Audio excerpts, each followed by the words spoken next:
Another suspected case of a killer super disease appears in Athens. We go live to Florida. And Africa reap the latest poverty. All that still to come.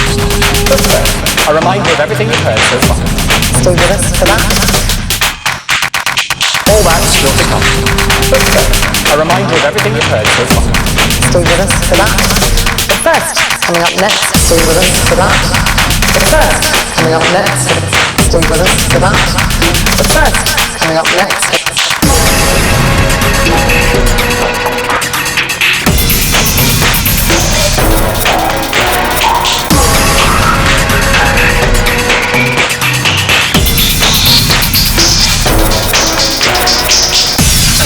Where a 59-year-old woman has been taken to hospital with a number of symptoms and fears. It's thought the disease could cause up to millions of deaths worldwide if enough people caught it. Our illness correspondent Ben Green has been looking at what we know so far.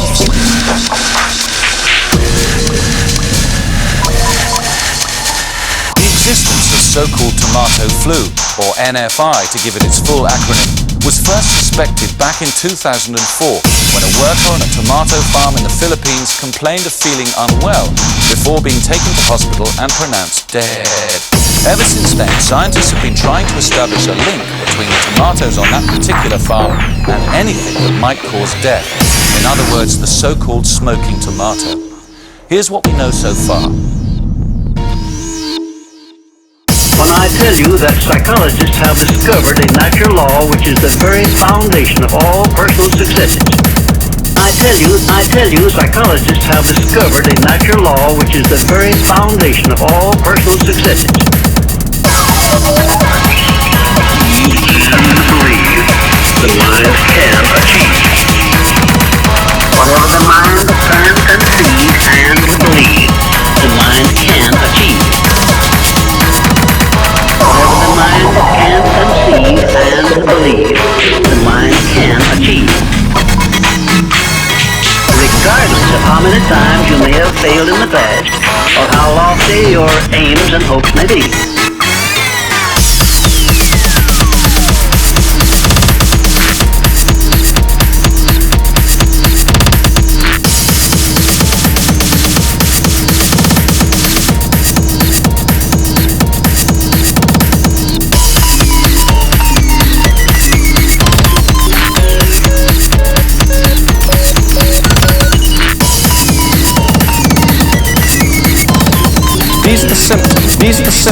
These are the symptoms.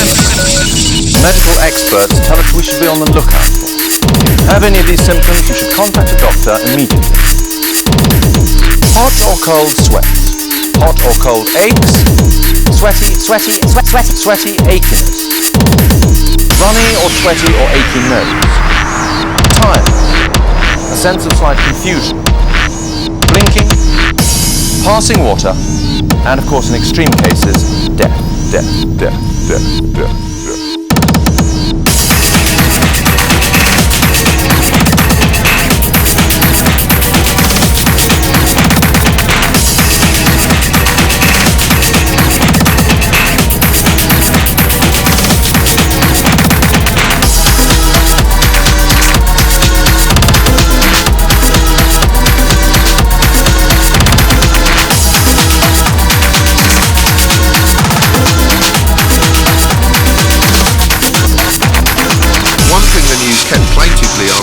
Why this had happened.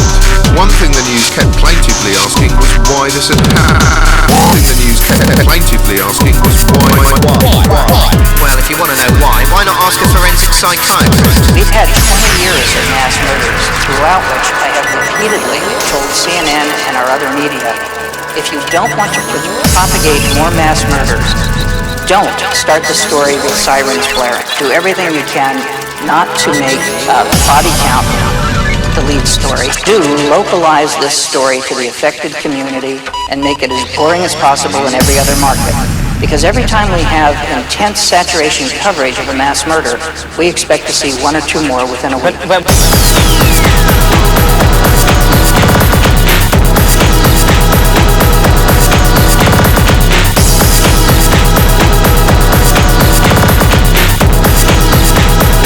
We have, I mean, hold on.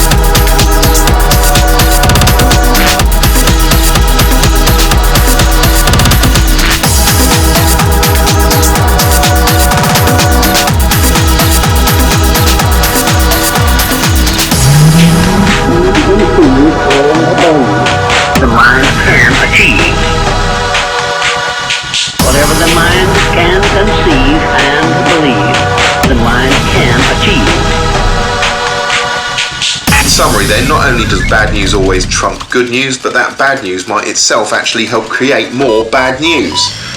But that bad news might itself actually help create more bad news, which is good news if you're the news.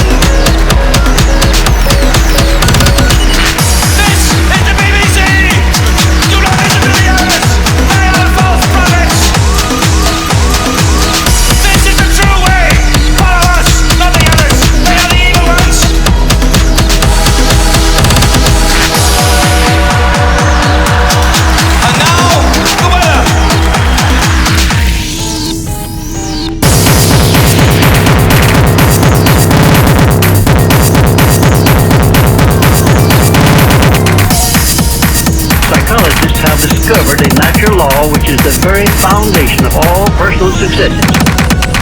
Because that's not the way the media wants to take it and spin and turn it into fear. Because then you're watching television, you're watching the news.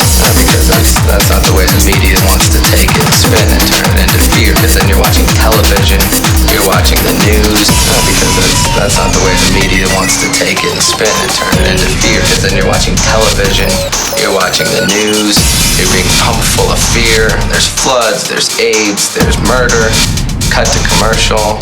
Buy the Acura, buy the Colgate. If you have bad breath, they're not gonna talk to you. You got pimples, the girl's not gonna fuck you. And it's just it's a campaign of fear and consumption. And that's what I think that it's all based on, is the whole idea that keep everyone afraid and they'll consume. Mm-hmm. And that's really as simple as it can be boiled down to. Right.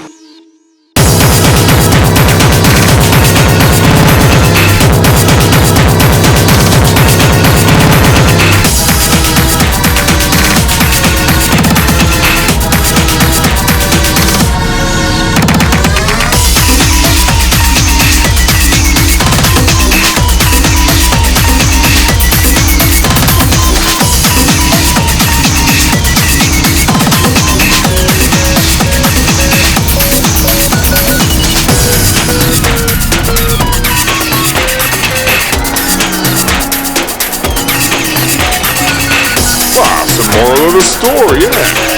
If you lie too many times, you won't be believed when you tell the truth. No, Mr. Shepherd, with respect, it is not the moral of the story. The moral of the story is that if you have grounds to believe there is a ferocious predator at large, don't appoint as your sole watchman a 12-year-old child whom you have resolved to ignore.